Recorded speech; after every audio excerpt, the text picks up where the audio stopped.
चूहिया का स्वयंवर पंचतंत्र। गंगा नदी के किनारे एक तपस्वियों का आश्रम था।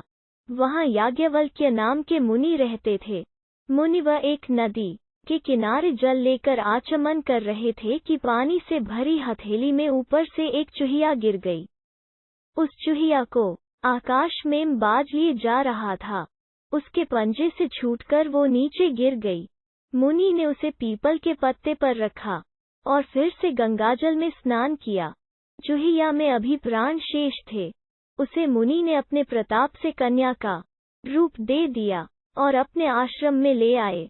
मुनि पत्नी को कन्या अर्पित करते हुए मुनि ने कहा कि इसे अपनी ही लड़की की तरह पालना। उनके अपनी कोई संतान नहीं थी, इसलिए मुनिपत्नी ने उसका लालन पालन बड़े प्रेम से किया। 12 वर्ष तक वो उनके आश्रम में पलती रही।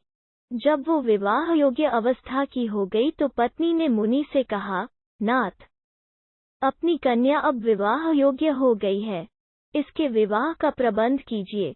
मुनि ने कहा, मैं अभी आदित्य को बुलाकर इसे उसके हाथ सौंप देता हूँ।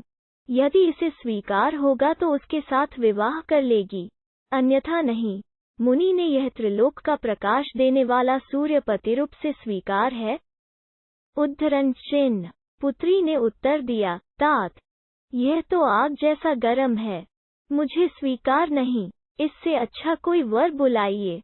मुनि ने सूर्य से पूछा कि वो अपने से अच्छा कोई वर बतलाए। सूर्य ने कहा, मुझसे अच्छे मेघ हैं, जो मुझे ढककर छिपा लेते हैं। मुनि ने मेघ को बुलाकर पूछा, क्या यह तुझे स्वीकार है? उद्धरण चिन्ह। कन्या ने कहा, यह तो बहुत काला है, इससे भी अच्छे किसी वर को बुलाओ।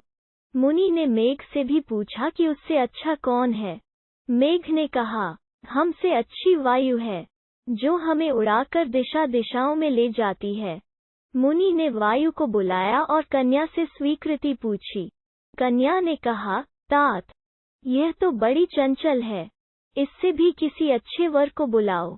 मुनि ने वायु से भी पूछा कि उससे अच्छा कौन है।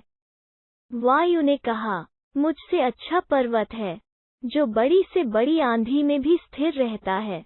मुनि ने पर्वत को बुलाया तो कन्या ने कहा, तात, यह तो बड़ा कठोर और गंभीर है, इससे अधिक अच्छा कोई वर बुलाओ। मुनि ने पर्वत से कहा कि वो अपने से अच्छा कोई वर सुझाए। तब पर्वत ने कहा, मुझसे अच्छा चूहा है, जो मुझे तोड़कर अपना बिल बना लेता है। मुनि ने तब चूहे को बुलाया और कन्या से कहा, पुत्री, यह मूषकराज तुझे स्वीकार हो तो इससे विवाह कर ले। मुनि कन्या ने मूषकराज को बड़े ध्यान से देखा। उसके साथ उसे विलक्षण अपनापन अनुभव हो रहा था। प्रथम दृष्टि में ही वो उस पर मुग्ध हो गई और बोली, मुझे मूषिका बनाकर मूषकराज के हाथ सौंप दीजिए। मुनि ने अपने तपोबल से उसे फिर चूहिया बना दिया और चूहे के साथ उसका विवाह कर दिया।